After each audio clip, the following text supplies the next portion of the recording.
and the lead is 11. Another turnover. Butler the other way.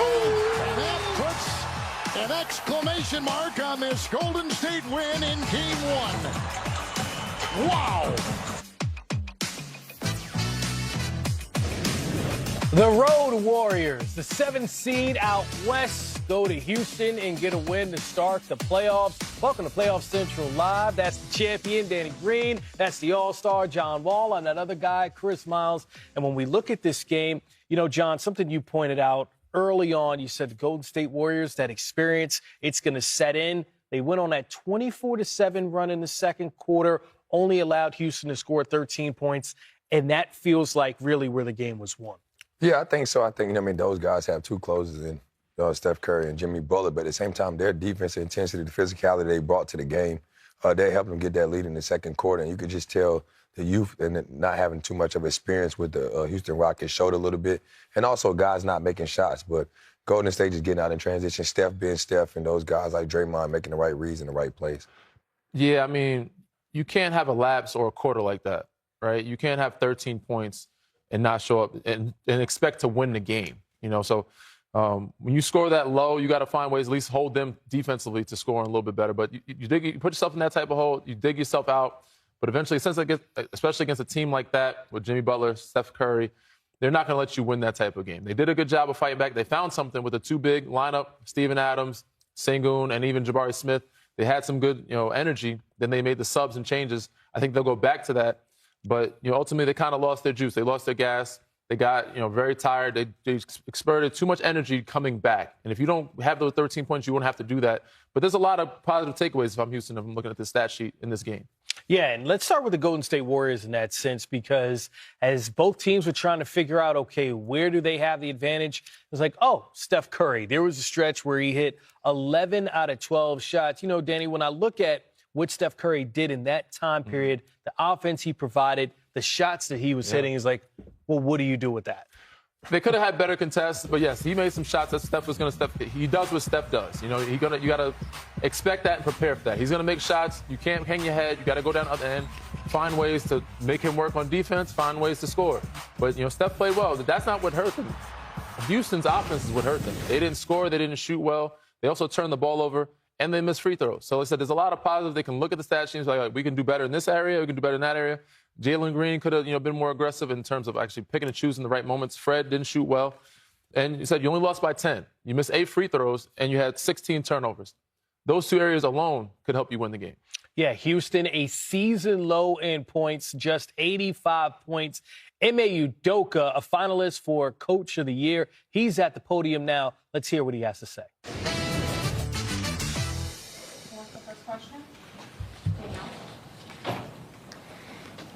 Alpi obviously was having a dominant game inside, and you got some scoring from your bench there in the third quarter. But what did you think about the half-court offense creation in general? Not our best, obviously. You only score 85. It's not a great offensive night, and the numbers show that. But I think 6 for 29 from 3, 11 for 20 from free throw line, and 17 turnovers that gave up 25 points. So not our best offensive night by any means, like I said. Hold somebody at 95, you'd expect to win if you have a decent offensive night. And not only the shots, but like I said, turnovers, playing in the crowd. The misses in the crowd are the same as turnovers, basically. So had our chances. Got it to a 4-point game with 2:34, I think, and gave up a 3 there, but, guarded well enough to win. Did you expect to deploy Steven as much as you did tonight, and do you now expect to deploy him that much to the rest of the series? Yeah, you want to use him. You got these days in between. He only played 20, and we planned on using him in the 20 to 25 range. So yes, we did. Piggybacking off of that, how important was Steven tonight, just with that concept of really doing the dirty work? Yeah, he's big. I think we dominated the glass, we dominated some areas, but had a poor offensive showing in general, like I said. So he did what he does. Got the extra possession. We had some wide open naked threes that we missed off those kickouts and opportunities on layups on the second chance points. And so, yeah, we shot 39%, and obviously he was up a bright spot there, doing what he usually does.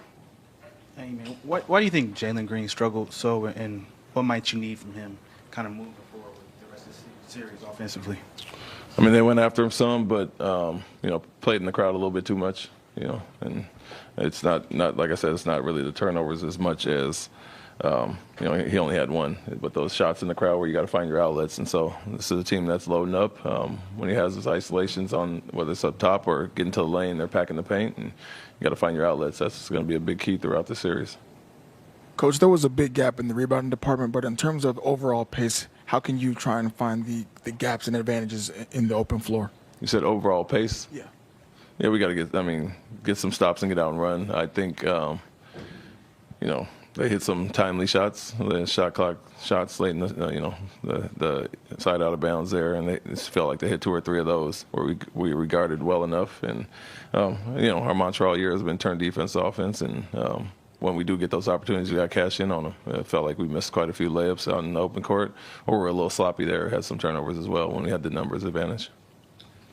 With Jabari being one of the only few people that had any type of offensive flow tonight and his ability to shoot over, anybody on the court, is there any thought of him possibly moving into the starting lineup next game, or is it too early to kind of tell on that?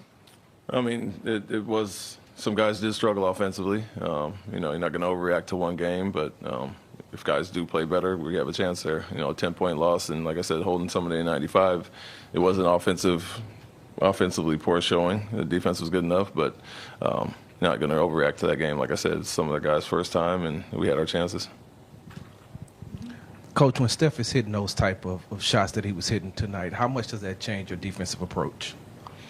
I mean, we guarded some things well. I think he hit some end of shot clock shots that we guarded decent, but we did have some slippage in our connectivity to him. And so giving them that space, especially late in the shot clock, he dips you under the three-point line, gets us off. We got to know shot clock game time score situation and lock in and make him a driver there. So, yeah, he hit some tough ones. He does that at times, but, he got loose and felt like he hit some big shots to stem the tide for them.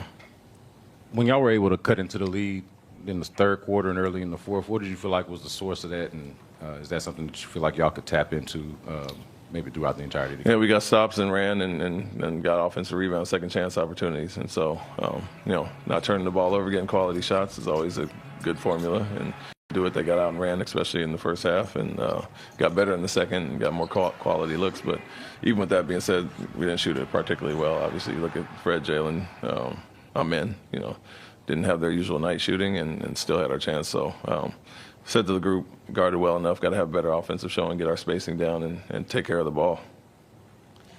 Ime, did you feel like the moment got to any of your guys?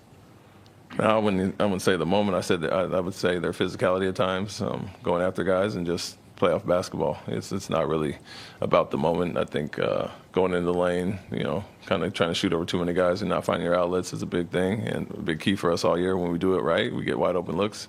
When we don't, we struggle a little bit. And so I wouldn't say it was anything to do with the moment, but the physicality does go up. You have to understand that when you drive to the paint.